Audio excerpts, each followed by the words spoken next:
llegamos al capítulo 13 de Apocalipsis y en este capítulo todavía estamos en la tribulación, los 7 años del fin, en donde hay muchos juicios, mucho tumulto en el mundo, y este es el comienzo de la gran tribulación. O sea, los 3 años y medio primeros eran duros y estos 3 años y medio finales son todavía peores. Seguimos con los símbolos que empezamos a ver en el capítulo anterior, en el capítulo 12. Este es un capítulo muy interesante y es un poco espeluznante. Tal vez de los que más escuchan las personas, porque aquí se describe a la bestia y la marca de la bestia, el famoso 666, pero tal vez es un capítulo que no muchos han leído completo o no lo han entendido. Vamos a leerlo en contexto usando la traducción en lenguaje actual.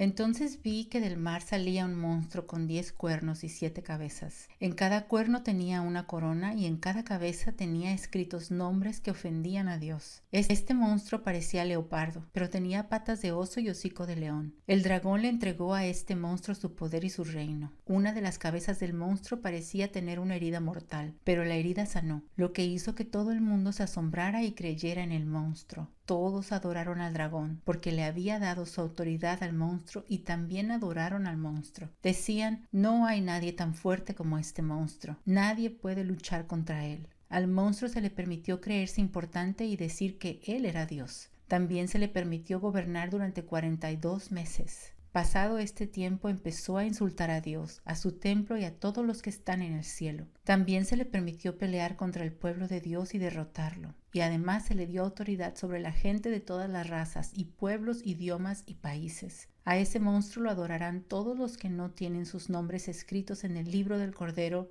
que fue sacrificado. Ese libro fue escrito desde antes de que Dios creara el mundo, y en él están escritos los nombres de todos los que tienen vida eterna. Si alguien tiene oídos, que ponga atención a lo siguiente. Quien deba ir a la cárcel será llevado. Y quien deba morir por la espada, al filo de espada morirá. Esto significa que el pueblo de Dios debe aprender a soportar los sufrimientos y a seguir confiando en Dios. Luego vi que de la tierra salía otro monstruo. Tenía 2 cuernos como de cordero, pero hablaba como un dragón. Había recibido autoridad del primer monstruo y trabajaba para él. Obligaba a los habitantes del mundo a que adoraran al primer monstruo, el cual se había repuesto de su herida mortal. También hacía cosas grandiosas delante de la gente y dejaba caer fuego del cielo sobre la tierra. Ese monstruo engañó a la gente por medio de los milagros que hizo con el poder que el primer monstruo le había dado. Luego los obligó a hacer una estatua del primer monstruo, el cual había sido herido con una espada, pero seguía con vida. Dios permitió que el segundo monstruo le diera vida a la estatua del primer monstruo para que pudiera hablar. Todos los que no adoraban la imagen del primer monstruo eran condenados a muerte. También hizo que a todos les pusieran una marca en la mano derecha o en la frente. No importa que fueran ricos o pobres, grandes o pequeños, libres o esclavos, todos tenían que llevar la marca. Nadie podía comprar ni vender nada si no tenía esa marca, o el nombre del monstruo, o el número de su nombre. Aquí hay que esforzarse mucho para poder comprender. Si hay alguien que entienda, trate de encontrar el significado del número del monstruo, porque es el número de un ser humano. Ese número es 666. Qué intrigante parece, ¿verdad? Pero vamos a ir desmenuzándolo versículo por versículo usando la versión Dios habla hoy. Entonces empezamos. Apocalipsis 13, versículo 1 dice: Vi subir del mar un monstruo que tenía 7 cabezas y 10 cuernos. En cada cuerno tenía una corona y en las cabezas tenía nombres ofensivos contra Dios. Aquí vemos un cambio de perspectiva que marca el capítulo 12, en donde Juan tiene una visión de lo que ocurre en el cielo. ¿Se acuerdan? El Cordero toma oficialmente el poder de la tierra, el diablo y sus poderes son destituidos del cielo, hay gran alegría y conmoción en el cielo por esto. Ahora Juan nos deja ver lo que está pasando en la tierra después de esto. Dice, vi subir del mar un monstruo. En otras versiones dice bestia, tal vez lo conocemos más así. Para la gente ahora el mar es un símbolo de tranquilidad, de paz, de relajación, de placer en general. Pero para el pueblo judío, el mar era un símbolo de caos, de temor. Y el hecho de que esta bestia o este monstruo salga del mar y que la palabra que se usa es precisamente monstruo, también impone un sentimiento de temor y de peligro. Nos marca la pauta para pensar que no se trata del dragón que antes se mencionó en Apocalipsis 12, que en ese capítulo identificaba al dragón como el diablo mismo. Aquí, en cambio, este monstruo o bestia representa mucho más que eso. Pero de alguna manera es asociado o depende del dragón antiguo o del diablo. ¿En qué son diferentes este monstruo del capítulo 13 y el dragón del capítulo 12? O sea, el diablo. El dragón del capítulo 12 es descrito como un gran dragón rojo que tenía 7 cabezas, 10 cuernos y una corona en cada cabeza. Este monstruo del capítulo 13 se describe como un monstruo que tenía 7 cabezas y 10 cuernos. En cada cuerno tenía una corona y en las cabezas tenían nombres ofensivos contra Dios. Habíamos visto ya que en la Biblia el número 7 representa lo completo. Los cuernos son símbolos de poder, las cabezas de inteligencia y las diademas o coronas de realeza o de mando en el mundo representan gobierno. Tanto el dragón como el monstruo tienen 7 cabezas y 10 cuernos, pero el dragón del capítulo 12 tenía 7 coronas, una en cada cabeza. En cambio, el monstruo del capítulo 13 no tiene 7 coronas en las 7 cabezas, tiene 10 coronas, una en cada cuerno. Y en cambio, leemos que las cabezas tienen nombres ofensivos contra Dios. Entonces concluimos que esta bestia o este monstruo es muy inteligente, poderoso y tiene al mando 10 poderes que blasfeman en contra de Dios. Este monstruo no es el diablo, pero tiene el poder y la inteligencia del diablo. Este monstruo, como leeremos más adelante, es el anticristo. Apocalipsis 13:2 dice: este monstruo que yo vi parecía un leopardo y tenía patas como de oso y boca como de león. El dragón le dio su poder y su trono y mucha autoridad. En este versículo podemos notar 2 cosas. El dragón de que antes se había mencionado en Apocalipsis 12:9 no es este monstruo, ya dijimos, sino que fue el dragón quien le cede el poder y la autoridad que tiene. O sea, el diablo comparte con este monstruo todo su poder. Este monstruo es el anticristo. La otra cosa peculiar es que la visión que Juan nos da del monstruo es la misma que ya había tenido el profeta Daniel. En Daniel 7 vemos cómo se le revela a Daniel la visión de los gobiernos mundiales vistos desde el punto de vista de Dios. 40 años antes ya le había revelado esta profecía sobre los gobiernos mundiales desde el punto de vista del hombre. Acuérdense del sueño de Nabucodonosor. Lean Daniel 2. Aquí les leo Daniel 7 para que vean la similitud.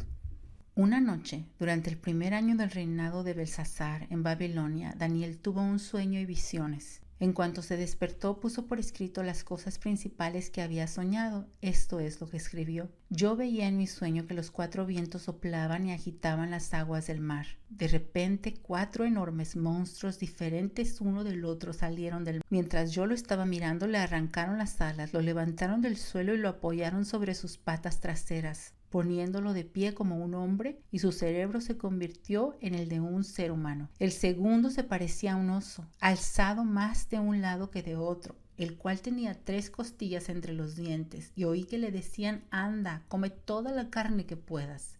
El tercero se parecía a un leopardo, pero con 4 alas en la espalda. También vi que tenía 4 cabezas y que se le entregaba el poder. El cuarto monstruo que vi en mis visiones era terrible, espantoso y de una fuerza extraordinaria. Tenía grandes dientes de hierro, todo lo devoraba y destrozaba y pisoteaba las sobras. Era un monstruo diferente de todos los que yo había visto en mi sueño y tenía 10 cuernos en la cabeza. Mientras yo estaba mirando los cuernos, vi que de entre ellos salía otro cuerno más pequeño. Y entonces le arrancaron 3 cuernos para dejar lugar al último que le había salido, el cual tenía ojos como los de un ser humano y una boca que hablaba con mucha arrogancia. En ambos capítulos, fíjense, Daniel 2 y 7, las revelaciones de los gobiernos del mundo o de los imperios mundiales hasta la venida del Señor Jesucristo. El león representaba el imperio de Babilonia, el oso al imperio medo-persa, que había unido en su poder a Egipto, Lidia y Babilonia. El leopardo representaba el imperio de Grecia. Y el último imperio, el romano, que no podía ser comparado con ningún animal terrestre, por lo cual Dios le da a Daniel una visión de una terrible bestia o monstruo, precisamente porque se le describe usando imágenes de gobiernos mundiales. Muchos eruditos piensan que esta bestia o anticristo no es literalmente un hombre, sino un sistema político. Pero lo que estudiamos en el resto del capítulo que describe a una persona contradice o pone en duda esta interpretación porque se habla del anticristo como una persona real, no como un sistema político.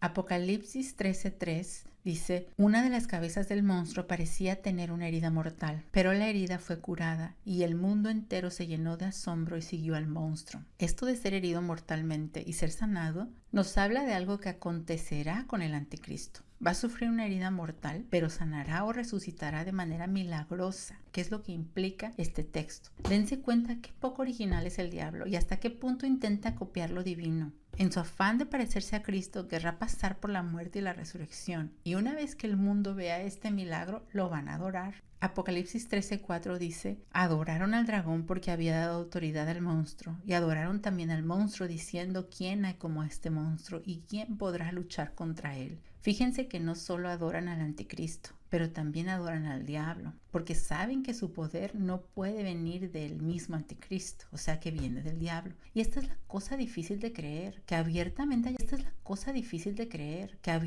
haya gente que va a estar adorando al diablo en esa época. No es que no exista en la actualidad un culto al diablo, pero que entonces se vuelva una obligación para la gente. Esto que dice la gente de que quién como el monstruo, quién puede luchar contra él, es una burla al Salmo que dice quién como Dios, quién podrá combatirlo. Ellos de alguna forma lo usan para alabar al diablo, blasfemando contra Dios. Apocalipsis 13:5 dice, también se le permitió al monstruo decir cosas arrogantes y ofensivas contra Dios y tener autoridad durante 42 meses. 42 meses son 3 años y medio exactamente, desde el momento en que el anticristo empieza a reinar en el mundo, o sea, desde el día de la abominación de desolación de la que habla este versículo, cuando llegan al templo de Dios y lo profanan. Y a esto se refería la visión de Daniel del cuerno chiquito que hablaba arrogancias, en otras dice hablaba blasfemias, ofensivas contra él y su santuario y contra los que están en el cielo. Fíjense que no solo maldice a Dios o blasfema contra él, sino también dice maldiciones en contra de todos los que siguen a Dios y aún de nosotros, porque en ese entonces vamos a estar en el cielo.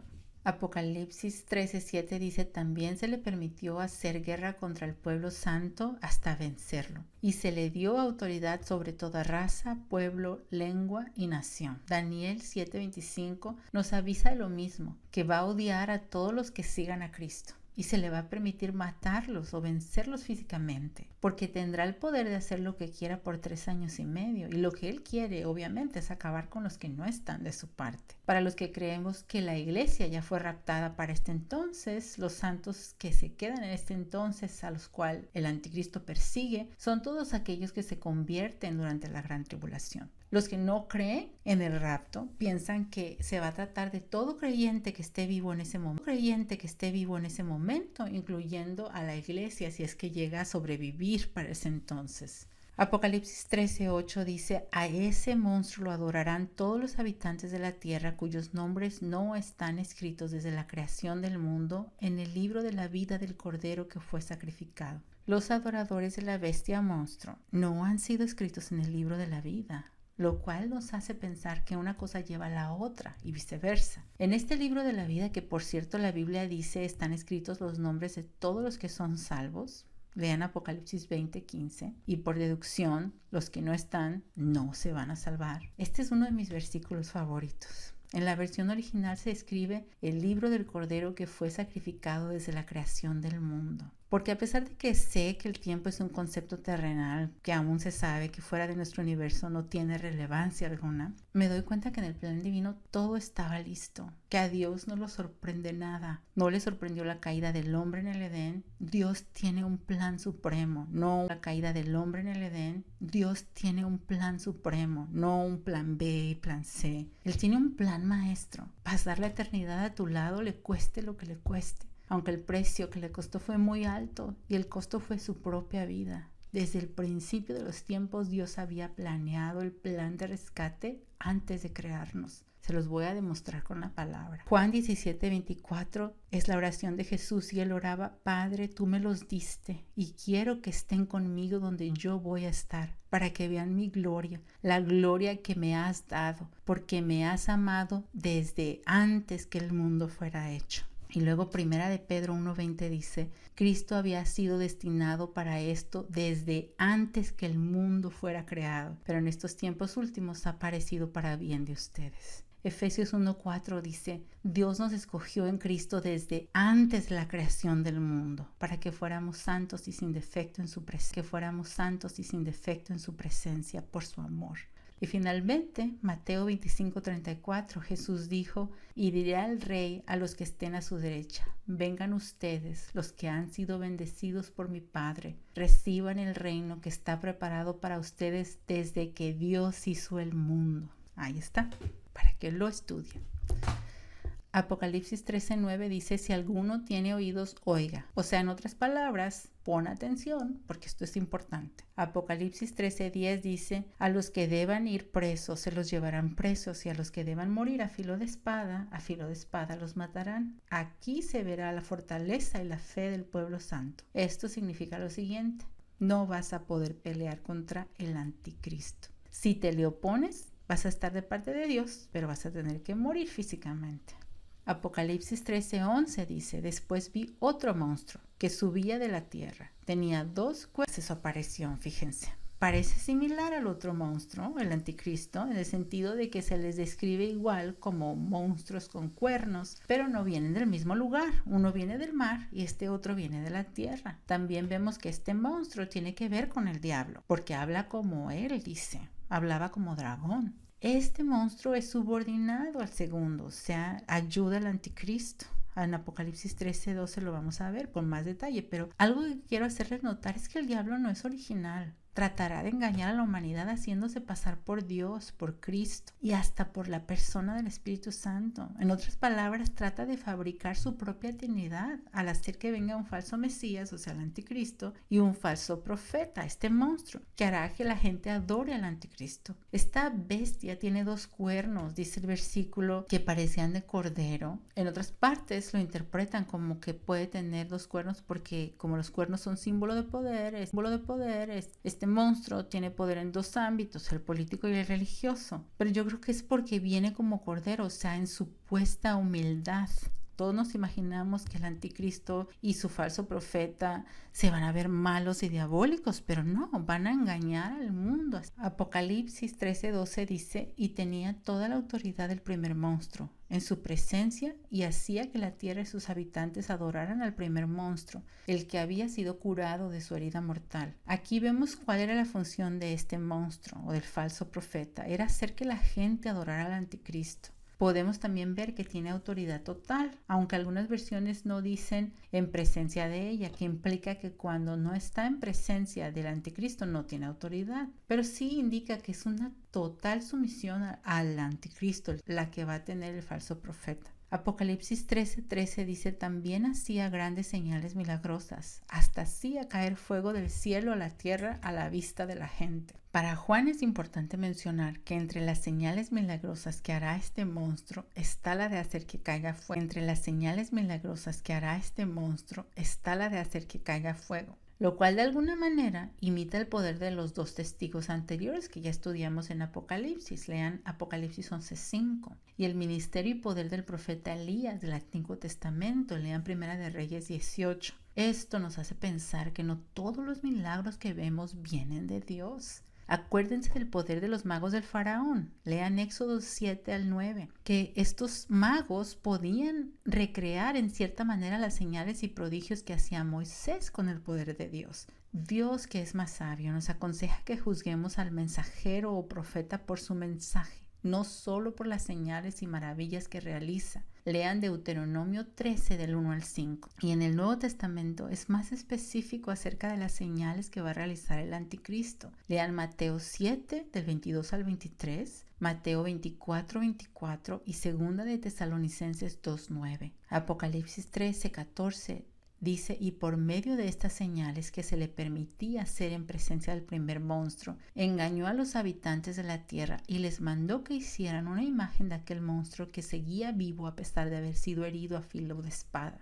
Veamos que este falso profeta aprovecha el milagro de que el anticristo resucitó, imitando por supuesto a Jesucristo, para obligar a la gente a rendirle aún más culto. a rendirle adoración. En Apocalipsis 13:15 leemos: y al segundo monstruo se le dio el poder de dar vida a la imagen del primer monstruo, para que aquella imagen hablara e hiciera matar a todos los que no la adorasen. Este falso profeta manda hacer una estatua del anticristo, a la que todos tienen que adorar. Pero es peculiar en el sentido que habla escrito como la abominación de desolación en Daniel 9:27, Mateo 24:15 y segunda de Tesalonicenses 2 del 3 al 4. No sabemos si va a lograr eso de manera artificial, o sea, usando tecnología o con poder demoníaco. Apocalipsis 13:16 dice: además hizo que a todos, pequeños y grandes, ricos y pobres, libres y esclavos, les pusieran una marca en la mano derecha o en la frente. Esta es la famosísima marca del anticristo, de la que se debate mucho sobre su significado. Otros creen que en efecto se trata de una marca en el cuerpo y que el anticristo una vez más imita a Dios y la marca que pone en su gente. ¿Se acuerdan que ya lo habíamos leído en Apocalipsis 13, en Apocalipsis 7 del 3 al 4? En Apocalipsis 13:17 dice: y nadie podía comprar ni vender si no tenía la marca o el nombre del monstruo o el número de su nombre. La razón de la marca es controlar a la gente, o sea, ejercer control y no protección, que es la razón por la marca de Dios en nosotros, es para protegernos. Aquí no. El anticristo y su profeta lo hacen para controlar a las personas, controlar todos los aspectos de su vida práctica. Apocalipsis 13:18 dice: aquí se verá la sabiduría. El que entienda calcule el número del monstruo, que es un número de hombre. Ese número es el 666. El nombre de la bestia o monstruo será el número. ¿Cómo está eso? Para entender esto debemos analizar el alfabeto hebreo y griego. No solo tenían valor de alfabeto, sino también valor numérico. O sea que las letras también eran números. Por ejemplo, la letra A era A, pero también era el número 1. La B era B, pero también era el número 2, y así sucesivamente. Los números en la Biblia también tienen un simbolismo. Y ya hemos hablado de que, por ejemplo, el número 3 significa Trinidad y también énfasis o totalidad. El número 6 es el número del hombre, es el número incompleto. Y el número 7 es el número de la perfección o de lo completo. Es por eso que muchos concluyen que el 666 es el número de lo incompleto, el número del anticristo, que quiere imitar a Dios pero no alcanza a hacerlo, y por eso es enfáticamente un intento de hombre por hacerlo o por llegar a ser como Dios. Mucha gente ha querido tomar el número de forma literal y piensan que el anticristo va a tener este número de alguna forma tatuado en su cuerpo o algo así. Otros dicen que siguiendo la numerología su nombre dará la suma de este número, y así han llegado a pensar que el anticristo era Stalin, que era Hitler, que era Gorbachev, y bueno, hasta pensaban que era Bill Clinton y Bush. Yo lo que digo es que al principio el anticristo no va a ser obvio, y que esta marca, si el diablo la hace para imitar a Dios, no será solo algo físico, pero también una actitud de la voluntad, rindiéndose al enemigo y cerrándose a Dios. Porque si no fuera así, no habría la salvación de Dios. Él se hace a un lado. Y entonces